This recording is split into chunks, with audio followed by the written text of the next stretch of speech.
Junior ఎన్టీఆర్తో cinema తీయాలని ప్రతి ఒక్క హీరోయిన్ అనుకుంటూ ఉంటుంది.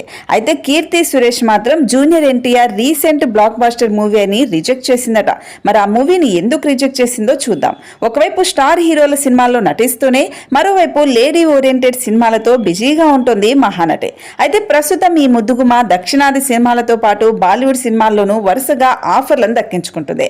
బేబీ జాన్తో బాలీవుడ్లోకి ఎంట్రీ ఇచ్చిన కీర్తి సురేష్కి ఆ సినిమా పెద్దగా హిట్ అవ్వలేదనే చెప్పాలి. ఈ సినిమా ఆడియన్స్ ను కూడా బాగా డిసప్పాయింట్ చేసింది. డిజాస్టర్ అయినా కూడా కీర్తికి హిందీలో మాత్రం అవకాశాలు వస్తూనే ఉన్నాయి. అయితే మహానటిని ఫస్ట్ గా జూనియర్ ఎన్టీఆర్ నటించిన దేవరా సినిమాలో హీరోయిన్ గా సంప్రదించారట. అయితే ఆ సినిమా స్క్రిప్ట్ పెద్దగా నచ్చలేదని, కొంచెం ఎక్స్పోజింగ్ గా ఉండటంతో కీర్తి సురేష్ ఆ సినిమాని రిజెక్ట్ చేసిందట. ఆ తర్వాతే జాన్వీ కపూర్ ని సంప్రదించారట డైరెక్టర్. కీర్తి సురేష్ కి స్టోరీ లైన్ నచ్చకపోవడం వల్లే రిజెక్ట్ చేసిందని పలు సందర్భాల్లో కూడా చెప్పింది.